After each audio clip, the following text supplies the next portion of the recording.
안녕하세요. 사연 읽어주는 남녀 옛이야기입니다. 오늘도 와주셔서 감사합니다. 구독과 좋아요는 채널에 큰 힘이 됩니다. 꼭 부탁드릴게요. 그럼 오늘의 사연 바로 시작하겠습니다. 안녕하세요. 저는 용인에서 살고 있는 평범한 35살의 여자입니다.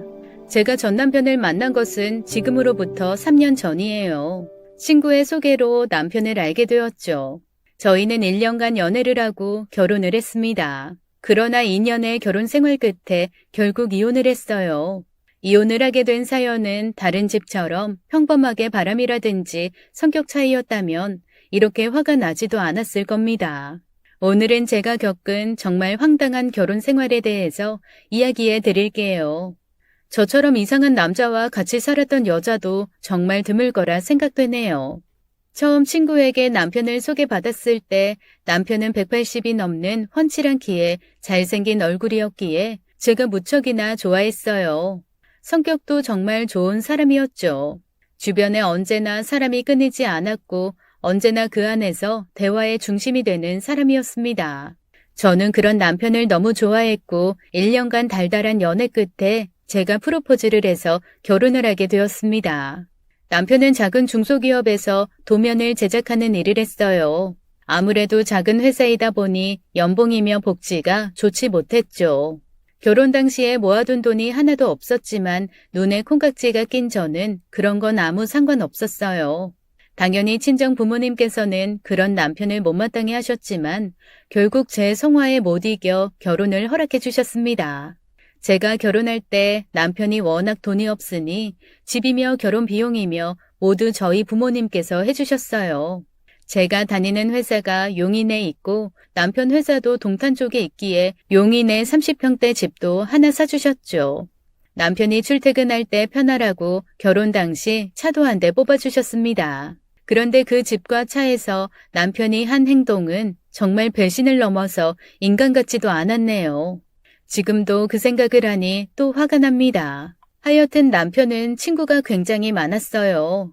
중학교 동창, 고등학교 동창, 대학교 동창에 취미 모임에서 만난 친구들, 그리고 직장 생활 전에 알바하면서 만난 친구들까지 제가 볼 때 100명도 넘는 것 같습니다. 그중 여자들도 꽤나 많았죠.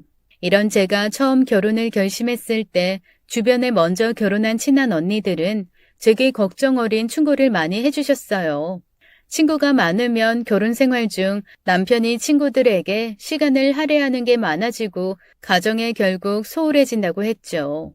하지만 그때는 그런 언니들의 말이 귀에 들어오지 않았습니다. 저는 언니들에게 언니, 잘생기면 얼굴값 하는 거고 못생기면 꼴값 하는 거야. 기왕이면 잘생기고 친구 많은 성격 좋은 사람이랑 결혼하는 게 좋지. 라고 했습니다. 그렇게 저는 주변 사람들의 반대 의견에도 불구하고 결혼을 밀어붙였어요. 결혼할 때는 정말 행복했습니다. 무언가 제가 남편과 연락하던 여자들을 모두 이긴 승리자가 된 기분이었죠. 그렇게 저도 처음엔 행복한 결혼 생활을 했습니다. 하지만 역시 먼저 결혼을 한 사람들의 조언이 맞았어요. 남편은 평일에도 일만 조금 일찍 끝나면 친구들을 만나 술을 마시고 밤늦게 들어왔고 주말에는 어찌나 그리 모임이 많은지 집에 있는 모습을 보지도 못했습니다. 인간관계가 좋은 남자가 남편으로는 마냥 좋은 게 아니라는 걸 몸으로 체험하며 깨달았죠. 그렇게 결혼하고 반년쯤 지났을 때였습니다. 어느 날 남편이 회사를 그만두고 왔다고 했어요. 평소 회사 생활을 너무 힘들어했고 주는 돈에 비해 퇴근도 너무 늦게 하는 남편이었지만 저와 한마디 상의도 없이 일을 그만둔 남편에게 한 소리를 했죠. 하지만 남편은 제 말은 한 귀로 듣고 한 귀로 흘려버리곤 저에게 작은 사업을 해보고 싶다고 했어요. 캠핑 장비를 중고로 사들여서 다시 중고로 팔고 대여도 해주는 사업을 하고 싶다고 했죠. 남편의 친구가 다른 지역에서 비슷한 사업을 하는데 돈을 많이 벌어 집도 사고 건물도 샀다고 하더라고요. 저는 그 당시 남편의 하는 말은 모두 믿어주었고 실제로 괜찮아 보이는 사업이었기에 한번 해보자고 했습니다. 사업에 필요한 자금은 현재 제가 가지고 있는 아파트에서 담보대출을 받아 융통하기로 했죠. 그날 이후 남편은 좋은 가게 자리를 찾으며 시장 조사를 하기 위해 매일 아침 집을 나가고 밤늦게 돌아왔습니다. 한두 달 정도를 그렇게 전국을 돌아다니면서 시장 조사를 하더라고요. 몇 번은 지방 쪽 상권 분석을 위해 2박 3일로 자고 올라오는 적도 있었습니다. 저는 그렇게 열심히 하는 남편이 보기 좋았고 그저 남편이 처음 하는 사업이 잘 되기를 간절히 바라면서 회사 생활을 열심히 했어요. 그러던 어느 날 회사 일을 마치고 집에 들어갔는데 모르는 여자가 거실에 남편과 앉아 있었습니다. 남편은 제가 들어오자마자 어리둥절하는 저를 안방으로 불러 상황 설명을 해주었어요. 자기야, 많이 놀랐지? 자기, 내 제일 친한 친구 중에 중학교 동창 고희석 알지? 지금 거실에 있는 쟤가 희석이 동생 희진이야. 희석 씨 알지? 근데 희석 씨 동생이 왜 우리 집에 있어? 아, 그게 희진이가 이번에 이혼을 한다고 집을 나와버렸는데 갈 곳이 없다고 해서 희석이가 하도 부탁을 해서 잠시만 우리 집에서 잠만 재워주기로 했어. 아니, 그럼 희석 씨 집에서 자면 되잖아. 아니, 그게 희석이도 지금 와이프랑 엄청 사이가 안 좋아서 각방 쓰고 있는 상황이래. 그래서 자기 집에 여동생을 부르기가 좀 그렇다네. 내가 대학교 때 희석이한테 엄청 신세지고 얻어먹었잖아. 이번에 빚진 거 좀 갚는다 생각하고 자기가 조금만 이해해주라. 응? 미안해. 저는 그렇다고 해도 저희 신혼집에 찾아온 희진 씨가 이해가 되지 않았습니다. 하지만 남편의 간곡한 부탁에 알겠다고 하며 마지못해 승낙하고 며칠만 참기로 했어요. 그렇게 희진 씨와 이상한 동거를 같이 하였죠. 그런데 이 여자가 좀 이상한 사람이더라고요. 제가 퇴근을 하고 돌아오면 집 청소는 물론이고 빨래와 저녁 식사까지 다 차려두고 있었어요. 저는 그런 희진 씨가 불편해서 굳이 이런 거 하지 말고 잠깐 있는 동안 편하게 있으라고 했지만 자기가 좋아서 하는 거라며 제 말을 듣지 않았습니다. 그리곤 꼭 저희 남편을 보며 오빠, 오늘도 나가서 사업 준비하느라 힘드셨죠? 오빠가 좋아하는 해물탕이랑 회무침 제가 만들어뒀어요. 맛있게 드세요. 이러면서 반찬도 손수 남편 밥그릇에 올려주더라고요. 처음에는 집 청소며 저녁까지 차려주는 걸 보고 고마운 마음이 들었지만 남편에게 다정히 하는 행동을 보면 마음이 굉장히 불쾌했습니다. 한 번은 남편과 제가 집에 있는데 희진 씨가 거실에 있는 욕실에서 샤워를 하고 나왔어요. 욕실 안에서 물기를 다 말리고 옷을 입고 나오면 되는데 희진 씨는 작은 수건으로 가슴과 중요 부위만 살짝 가리고 나와서 자기 방으로 걸어 들어가더라고요.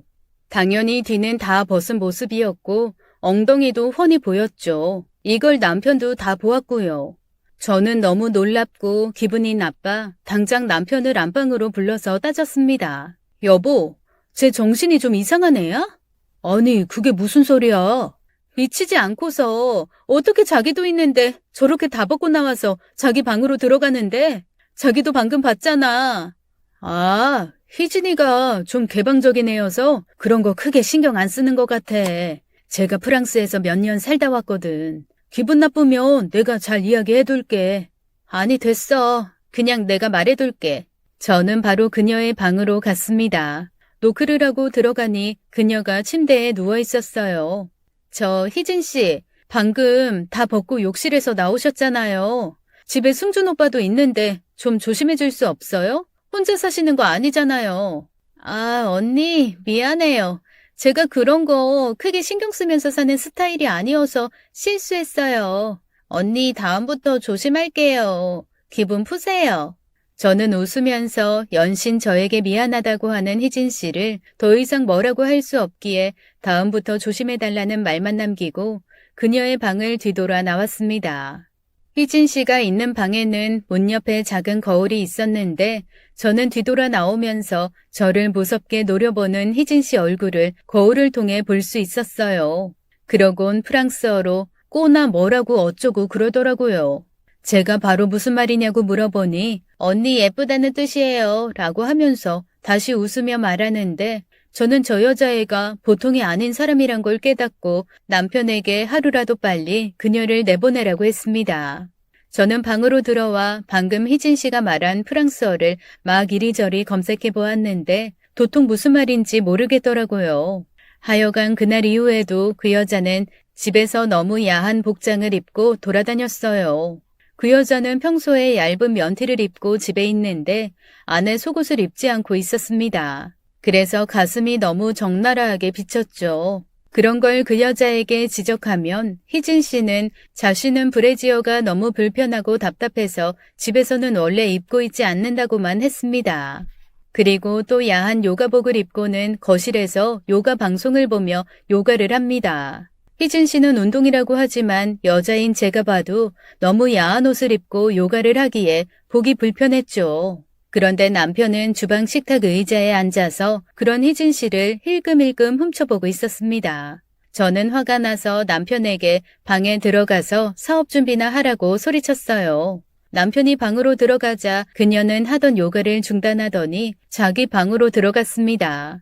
희진 씨는 방으로 가는 길에 저를 힐끔 쳐다보고 들어갔는데 그 표정이 저번에 그녀 방 거울에서 봤던 그런 무서운 표정이었어요. 그리곤 또 저번에 말한 프랑스어로 꼬나 어쩌고 그러더라고요. 저도 짜증이 나서 바로 남편이 들어간 안방으로 들어가 문을 쾅 닫아버렸죠. 그리고 남편에게 따졌습니다. 쟤 언제 내보낼 건데? 쟤 좀 이상하단 말이야. 자기는 못 느껴? 집에서 저렇게 야한 옷 입고 있는 사람이 어디 있어. 자기 꼬시려고 저렇게 흘리고 다니는 거잖아. 그냥 신경 쓰지 마. 제가 원래 좀 야해. 그리고 희진이가 날 꼬신다고 내가 넘어가겠냐? 우리 지원이가 있는데? 멍멍이 헛소리 하지 말고 분명히 나 말했다. 이번 주 안으로 쟤 내보내. 제가 자기 없을 때 나 얼마나 무섭게 노려보는 줄 알아? 솔직히 나 쟤 무서워. 정신이 좀 이상한 애 같아. 자꾸 나만 보면 프랑스어로 꼬나 어쩌고 중얼거린단 말이야. 그러니까 이번 주다. 이번 주 안에 꼭 내보내. 저는 그렇게 남편에게 화를 내며 그 여자를 내보내라고 통보를 했어요. 그리고 그 일이 있은 후 며칠이 지나지 않아 정말 신기하게 제가 복권 2등이 당첨이 되었습니다. 저는 평소 취미삼아 매주 1,000원씩 복권을 사두곤 해요. 월요일에 사두면 토요일 추첨 때까지 만약 내가 복권이 된다면 무엇을 할지 행복한 상상을 하면서 지냈거든요. 세상에 그런데 1,000원짜리 한 장 산 복권이 당첨이 되었더라고요. 저는 바로 남편에게 달려가 이 사실을 알려주었어요. 남편은 소리를 지르며 뛸 듯이 기뻐했죠. 저는 그런 남편에게 옆방의 희진 씨가 듣는다며 입단속을 시켰고 2등이라 큰 금액은 아니었지만 7천만 원쯤 되는 돈이었기에 앞으로 이 돈으로 남편 사업을 해보자며 기뻐했어요. 남편도 이제는 돈 걱정하지 않으며 사업을 할 수 있겠다고 뛸 듯이 기뻐했죠. 그러곤 저에게 당첨된 복권은 자신이 보관하겠다며 저에게 복권을 달라고 했습니다. 저는 그때 복권을 가지고 있지 않아 돈을 찾으면 그때 같이 어떻게 사용할지 생각해 보자고만 했어요. 하지만 남편은 계속 어디에 복권을 뒀는지 지금 당장 찾아와서 자기에게 달라고만 했죠. 그런 모습이 조금 이상해 보였지만 그저 복권을 잃어버릴까봐 걱정하는 것으로만 생각했습니다. 저는 그런 남편에게 며칠 뒤 회사에 월차를 내서 당첨금을 수령하러 갈 테니 그때 같이 가자고만 했어요. 사실 그 복권은 인터넷으로 구매한 거라 흔히들 떠올리는 종이 영수증이 없기도 했거든요. 남편은 계속 저를 졸라댔지만 저는 희진 씨가 들을 수도 있으니 이제 그만 말하라고 하곤 씻으러 갔습니다.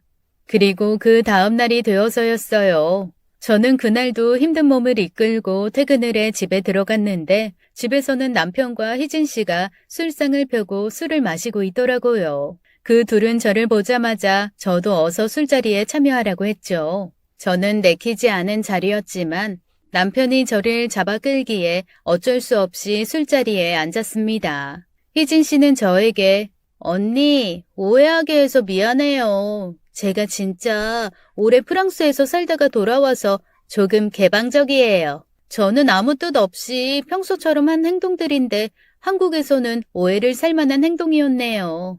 미안해요, 언니.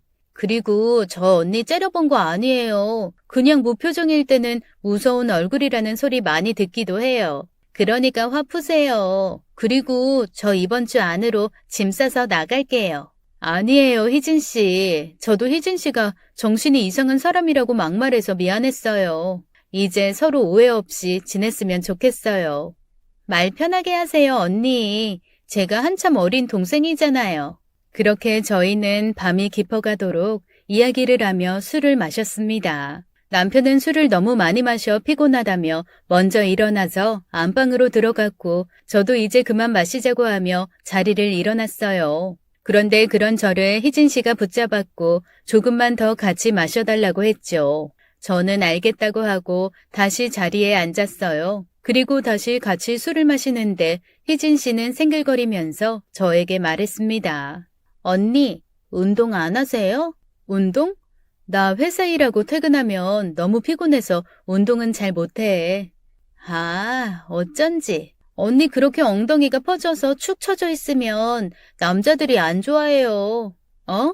아, 그래? 아, 근데 난 이미 승준 씨랑 결혼했으니 뭐. 언니, 승준 오빠 말하는 거예요. 언니가 관리를 해라 오빠를 다른 사람한테 안 뺏기죠. 설마 한번 결혼했으면 영원하다고 생각하는 건 아니죠? 영원하진 않아도 결혼 생활 중이면 당연히 최선을 다해서 상대에게 충실해야지. 언니 정말 순진하구나. 언니가 먼저 승준 오빠한테 프로포즈 했다면서요? 누구한테 들었어? 어쩐지. 언니 생긴 게 승준 오빠 스타일이 전혀 아니었거든요. 승준 오빠는 저처럼 섹시하고 세련된 스타일 좋아하는데 언니는 저는 그 말에 기분이 상해서 계속 술을 더 마셨습니다. 그러다가 어느 순간 필름이 끊어져 정신을 잃었죠. 얼마나 시간이 지났는지 저는 목이 너무 말라 잠에서 깨어났어요. 시간은 한밤중인지 집안은 조용하고 캄캄했죠. 저를 누가 옮겨놨는지 안방 침대에 누워 있었는데 남편은 어디 갔는지 옆에 없었어요. 저는 목이 너무 말라 물을 마시기 위해 주방으로 갔습니다. 그런데 남편은 거실에도 없었어요. 시간을 보니 그때가 새벽 3시쯤이었습니다. 저는 남편이 이 늦은 시간에 어디를 갔는지 궁금했고 남편에게 전화를 했지만 받지 않더라고요.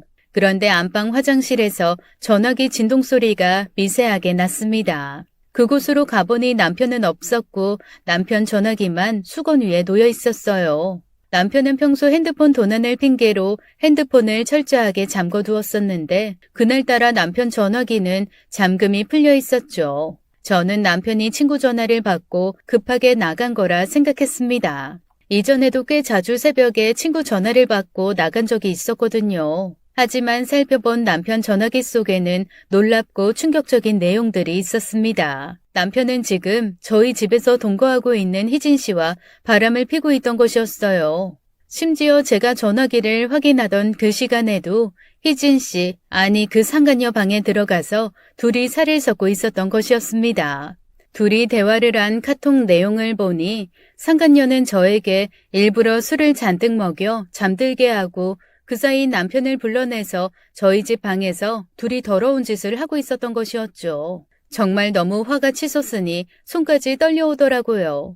둘이 아주 별 더러운 짓을 다 하고 다녔다는 걸 남편 폰을 통해 제 눈으로 확인했어요. 남편이 그동안 사업 준비를 한다고 전국을 돌아다녔던 건 이 상간녀와 전국 여행을 다녔던 것이었습니다. 저는 그것도 모르고 혼자 회사 생활을 하며 남편을 응원하고 있었어요. 남편은 제가 벌어온 돈으로 이 상간녀와 놀러 다녔던 것이었죠. 핸드폰의 사진함에는 수많은 변태적인 사진과 동영상이 한가득 있었어요. 저는 조용히 그 둘이 뒤엉켜 있을 상간녀 방으로 갔습니다. 방 안에서는 아주 희미하게 불빛이 새어나오고 있었고 문에 귀를 대고 들어보니 희미하게 신음소리가 새어나오고 있었죠. 문 손잡이를 돌려보니 역시나 문은 잠겨 있었습니다. 저는 미리 준비해둔 방문 열쇠로 방을 열고 들어가서 바로 사진을 찍어대었어요. 역시나 그 둘은 다 벗은 상태로 서로 뒤엉켜 있었고 갑자기 들어온 저를 보며 남편은 당황해서 침대에서 굴러 떨어졌죠. 지원아, 네가 상상하는 그런 거 아니야. 내가 다 설명할게. 응? 내가 술이 너무 취해서 방을 잘못 들어온 거야. 진짜 오해하지 마. 아, 오빠. 뭐하러 구질구질하게 그렇게 설명해. 어차피 걸릴 것도 다 각오하고 들어온 건데. 지원 언니, 미안해요. 저도 이렇게까지는 하고 싶지 않았는데, 오빠가 취향이 하도 특이해서 말이에요. 아, 언니랑은 잠자리도 별로 안 하니 언니는 몰랐겠구나? 아, 희진아, 가만 있어봐. 지원아, 내 설명 좀 들어봐. 저는 제 앞에 다 벗고 있는 인간들이 벌레처럼 보였고 그런 것들이 꼴 보기 싫어 방 옆에 신발장에서 우산을 꺼내 닥치는 대로 소리 지르며 휘둘렀습니다. 그리고 손에 잡히는 건 다 그 인간들한테 집어던지며 나가라고 했죠. 제가 앙칼지게 장우산을 휘두르니 남편과 상간녀는 소리를 지르며 문으로 나가버렸습니다. 저는 그대로 문을 걸어 잠가버렸죠. 밖에서 남편은 자기에게 설명할 기회를 달라고 계속 소리를 쳤지만 저는 귀를 틀어막고 문을 열어주지 않았습니다. 한동안 계속 문을 발로 차며 행패를 부리는 남편에게 저는 잠깐 문을 열어 찬물 한 바가지를 퍼붓고는 다시 문을 닫아버렸어요. 그날은 정말 추운 겨울이었거든요. 나가서 둘이 얼어 죽어버려. 그렇게 문 밖에서 한참을 소리 지르던 남편과 상간녀는 옆집 아랫집 등에서 소란스러운 소리에 나오자 벌거벗은 지들 몸이 부끄러운지 사라져 버렸습니다. 저는 남편을 좋아했던 지난 날을 생각하며 거실 바닥에 주저앉아 한참을 울었어요. 그리고 남편이 미처 들고 나가지 못한 남편 폰에서 외도의 증거들을 모두 제 노트북에 옮겨두었죠. 남편 전화기 속의 동영상과 상간녀와의 카톡 내용을 모두 읽어보니 이 인간들의 행태는 정말 가관이었습니다. 이 변태 인간들은 스릴을 느끼며 그 짓하는 걸 즐기는 변태 중의 변태들이었어요. 이 상간녀가 저희 집에 들어온 이유도 다 저 변태짓 때문이었습니다. 제가 있는 이 집에서 지들끼리 저 몰래 그 짓을 하면서 스릴을 즐겼던 것이었죠. 제 폰으로 옮긴 동영상을 하나하나 살펴보니 저에게 걸린 날만 제 집에서 그 짓거리를 한 것이 아니었습니다. 정말 매일매일을 아슬아슬하게 저한테 걸리지 않고 집 곳곳에서 둘이 그 짓을 했더라고요. 화가 날 대로 난 저는 새벽 시간이었지만 당장 남편의 중학교 동창이자 저 상간녀의 오빠인 희석 씨에게 전화를 걸어보았습니다. 여보세요? 안녕하세요. 저 아시죠? 저 승준 씨 아내예요. 아, 재수 씨, 무슨 일 있으세요? 이 늦은 시간에. 저 할 말이 있어서 전화했어요. 승준 씨가 저 몰래 바람을 폈거든요. 그리고 저희 집에서 그 상간녀랑 다 벗고 뒹굴다가 지금 저한테 걸려서 쫓겨났어요. 그런데 그 상간녀가 희석 씨 여동생이에요. 아무래도 희석 씨가 상간녀 오빠이니 아셔야 할 것 같아서 전화드렸어요. 네? 저 재수씨, 제 동생 여고생인데요. 그리고 지금 자기 방에서 자고 있는데. 네? 아, 그래요? 아, 미안해요, 희석씨. 이 인간이 아무래도 지 상간녀를 희석 오빠 여동생이라고 거짓말했나 보네요. 늦은 시간에 미안해요. 아, 승준이 진짜 정신이 나갔네요, 재수씨. 그놈 절대 용서해주지 말고 꼭 홍밥 먹이세요. 정신 나간 놈이에요, 그놈. 전화를 끊고 나니 남편이라는 이 인간이 더 쓰레기처럼 느껴졌어요. 저는 날이 밝는 대로 이혼 전문 변호사를 찾았고 이혼 소송 진행 및 상간녀에게 위자료 소송을 모두 진행했습니다. 그리고 며칠이 지나자 모르는 번호로 전화가 왔어요. 전화를 받아보니 남편의 상간녀 희진 씨였죠. 저를 보고 싶다는 연락이었어요. 저는 그것들을 피할 이유가 없기에 집 근처 커피숍에서 약속을 잡았습니다. 약속 장소에 나가보니 남편과 상간녀가 이미 와 있더라고요. 무슨 일이야? 이제 다시 얼굴 안 보고 살았으면 좋겠는데 우리 셋이 정겹게 얼굴 마주볼 사이는 아니지 않아? 지원 씨, 흥분하지 말고 앉으세요. 자, 지금부터 저희 대화는 여기에 다 녹음할게요. 괜찮죠? 네, 그러세요. 그럼 저도 그쪽 대화 녹음할게요. 지원 씨, 얼마 전에 복권 되셨죠? 그 당첨금은 저희 승준 오빠 거예요. 그러니까 빠른 시일 안에 돌려주세요. 제가 왜 제 복권 당첨금을 당신들한테 줘야 돼요? 그야, 그건 승준 오빠 돈으로 산 복권이고 승준 오빠가 지원 씨한테 사다 달라고 부탁한 복권이잖아요. 그러니까 정확하게 복권 주인은 승준 오빠인 거죠. 저도 지원 씨 집에서 동거하면서 그 사실 제 두 눈으로 다 봤고 법적으로 하실 거면 제가 다 증인 설 겁니다. 그래, 우리 희진이 말이 맞아. 그때 내가 분명 당신한테 돈 줘서 사다 달라고 했잖아. 그러니까 그건 내 거가 맞지. 제가 당첨된 이 복권이 승준 오빠가 돈을 줘서 제가 나가서 사온 거라는 말이에요? 네, 제가 다 봤어요. 제가 증인이에요. 그냥 법적으로 하세요. 전 별로 말 섞고 싶지도 않네요. 그리고 앞으로 이런 구질구질한 일로 연락하실 거면 저한테 연락하지 말고 변호사님한테 말하세요. 지원아, 그럼 서로 부부의 정이 있었으니까 우리 그냥 그거 반반하고 깔끔하게 헤어지자. 내가 합의 이혼 도장 찍어줄게. 집이고 차고 다 그냥 지원이 너 갖고. 아니 오빠 건데 왜 반반을 해? 다 달라고 해야지. 언니, 저도 매정하게 법적으로 하긴 싫으니 그냥 10% 정도는 떼줄게요. 그것만 먹고 떨어지시죠? 참 듣자 하니 너무들 쓰레기들이시다. 저기요, 두 불륜 남녀씨, 둘이서 짜고 거짓말들 하시는데 이 복권요, 제가 인터넷으로 구매한 거예요. 제가 힘들게 번 월급으로 직접 이체해서 구매한 거라고요. 거짓말을 하려면 머리라도 똑똑해야지. 그리고 신혼집도 우리 아빠가 사준 거고 차도 우리 아빠가 사준 거잖아. 애당초 당신 건 아무것도 없었어. 저는 그 불륜 남녀의 거짓말이 진저리가 나 바로 그 자리에서 일어섰습니다. 그때 상간녀가 제 손을 붙잡았죠. 언니, 저 그럼 저희 10%만 주시면 안 될까요? 그래도 승준 오빠 한때 엄청 좋아하셨잖아요. 부탁해요.